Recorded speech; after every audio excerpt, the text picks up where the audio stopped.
இடி சாம்பார் திருநெல்வேலியோட ஸ்பெஷல்ல இதுவும் ஒன்று. எப்படி செய்யறதுன்னு பார்க்கலாம். ஒரு நெல்லிக்காய் சைஸ் அளவுக்கு புளியை ஊற வச்சுக்கோங்க. இதற்குரிய பிரத்யேக பவுடர் ரெடி பண்ணலாம். ஒரு டீஸ்பூன் ஆயிலில் 1 டீஸ்பூன் அளவுக்கு கடலைப்பருப்பும் துவரம் பருப்பும் சமபங்கா எடுத்து இளந்தீயில வறுத்துக்கோங்க. ஒரு 10 நம்பர் போல மிளகு, கருப்பு மிளகையும் சேர்த்துக்கோங்க. அதே மாதிரி ஒரு அரை டீஸ்பூன் அளவுக்கு வெந்தயம் சேர்த்துக்கோங்க. 1 by 1 சேர்த்துட்டு வாங்க. சில செகண்ட்ஸ் இடைவெளி விடுங்க. நல்ல அரோமா வெளியில் வரும். அதே மாதிரி எவ்வளவு வெந்தயம் எடுத்தீங்களோ அதே அளவுக்கு சீரகம் எடுத்துக்கோங்க. நல்லா வறுக்கணும். கருகாமல் இளந்தீயில நல்லா வறுத்துக்கோங்க. 1 டேபிள் ஸ்பூன் அளவுக்கு கொத்தமல்லி விதைகளை சேர்த்துக்கோங்க. கமகமன்னு நல்லா மணக்க ஆரம்பிக்கும்.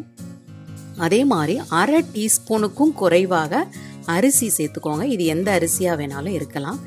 ஒரு துண்டு விரலி மஞ்சளை சின்னதாக தட்டி அதையும் சேர்த்துக்கோங்க.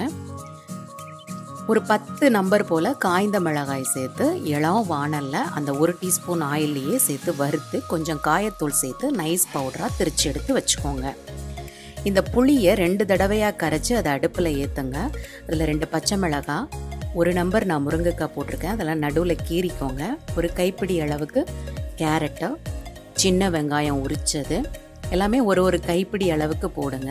இந்த மாதிரி அவரைக்காய் 1 கைப்பிடி போட்டிருக்கேன். தக்காளி பழங்கள் 2 சேர்த்துருக்கேன். 1 கைப்பிடி பீன்ஸ் சேர்த்துக்கோங்க. எல்லா காய்களும் சேர்க்கலாம், நல்லாயிருக்கும். 1 கைப்பிடி மல்லி தழைகளையும் சேர்த்துக்கோங்க, நல்ல மணமாக இருக்கும். அதே மாதிரி கத்திரிக்காய் இருக்கு இல்லையா, அதுவும் 1 கைப்பிடி அளவுக்கு சேர்த்துக்கோங்க. கொஞ்சம் விரலி மஞ்சள் தூள் சேர்த்து கொதிக்க வச்சுட்டு 2 துண்டு நான் மாங்காய் சேர்த்துருக்கேன். தேவையான அளவு கல்லுப்பு சேர்த்து கொதிக்க வைங்க. தேங்காய், ஜீரகம், வெங்காயம் சேர்த்து நைஸ் பேஸ்ட்டாக அரைச்சி எடுத்து வச்சுக்கோங்க. ஒரு 10 போதும். நல்ல குழம்பு கொதிச்சிருச்சு. இதில் புளி, உப்பு 2 சுவைகள் உள்ள வந்துருச்சு. இந்த புளியிலே தான் இந்த காய்கறிகள் வேகணும். 1 டீஸ்பூன் அளவுக்கு மிளகாய் தூள் சேர்த்து நல்லா கலக்கி விடுங்க. உப்பு, புளி, காரம் 3 இந்த காய்கறிகளில் இறங்கியிருக்கும். நல்லா வெந்துருச்சு பாருங்கள். காய்கறிகள் எல்லாமே கத்திரிக்காய், முருங்கைக்காய் எல்லாம் நல்லா வெந்துருச்சு. நல்லா கமகமான்னு மணக்க ஆரம்பிக்கும். இப்போ நம்ம திரிச்ச இந்த பிரத்யேக பவுடரை அதில் சேர்த்துடலாம். இது இடி சாம்பாருக்குரிய பொடி. இது சேர்க்க ஆரம்பிக்க உடனே சாம்பார் களைகட்ட ஆரம்பிச்சிடும். நல்ல வாசனை கொடுக்கும். சாப்பிடணும் போல் தோணும் எல்லாருக்கும். காய்கறிகளோடு சேர்ந்து இந்த பொடியும் சேர்ந்து வேகணும். இல்லை கடலைப்பருப்பு சேர்த்துருக்கிறதுனால உருண்டுரும். அதனால சிறு தீயில மாற்றிட்டு கட்டி இல்லாமல் கரைச்சி விட்டுக்கோங்க. கொதி வந்த பிற்பாடு நான் 200 கிராம் துவரம் பருப்பை வேக வச்சு எடுத்துருக்கேன். அதை இதோட சேர்த்துருங்க. கொஞ்சமாக பருப்பை வச்ச தண்ணீரையும் சேர்த்து இதில் கலந்து விட்டுருங்க. பருப்பு சேர்த்த உடனேயே சாம்பார் ரெடி தான். நல்லா கலந்து விடுங்க.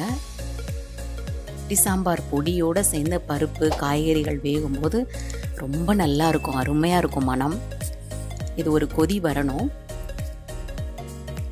கொஞ்சம் மூடி வச்சு எடுத்தீங்கன்னா நல்லா கொதி வந்துடும். எல்லாமே கலந்துரும் இந்த பருப்போட. ஸோ ரொம்ப சூப்பராக இருக்கும் இந்த ஸ்டேஜ். இன்னும் ஒரு ஸ்டெப்பு பாக்கி இருக்குது. தேங்காய் அரைச்ச விழுதை இந்த நேரத்தில் சேர்த்துடலாம். சேர்த்துட்டு ஒரு கொதி வார வரைக்கும் காத்திருந்து நம்ம ஸ்விட்ச் ஆஃப் பண்ணிடலாம். இடி சாம்பார் ரெடி ஆகிடும். கொஞ்சம் மல்லி தலைகளை சேர்க்கும்போது நம்ம சேர்த்த எல்லா ஜாமானையும் ஹைலைட் பண்ணுறது இந்த மல்லி தலைகள் தான். ரொம்ப அருமையாக இருக்கும். எல்லாருக்கும் பிடிக்கும். திருநெல்வேலியை சேர்ந்த எல்லாருக்கும் இது செய்ய தெரியும். நல்லா இதை மாதிரி செய்வாங்க திருநெல்வேலிக்காரங்க. இதை தாளித்து விட்டுருங்க. கடுகு, உளுந்து, கொஞ்சம் காய்ந்த மிளகாய், கருவேப்பிலை, காயத்தூள் சேர்த்து அது பொரிஞ்ச உடனே இந்த இடி சாம்பாரில் சேர்த்துட்டிங்கன்னா அருமையாக இருக்குங்க. மனம் ரொம்ப ரொம்ப சூப்பராக இருக்கும். எல்லாருக்கும் பிடிக்கும். செஞ்சு பார்த்துட்டு உங்கள் ஃபீட்பேக் சொல்லுங்கள். தேங்க்யூ.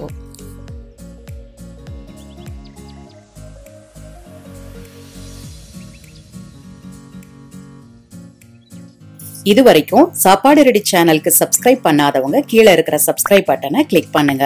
என்னோட எல்லா புது வீடியோஸையும் உடனுக்குடனே பார்க்கணும்னா பக்கத்துல இருக்கிற பெல் ஐக்கானையும் கிளிக் பண்ணுங்க.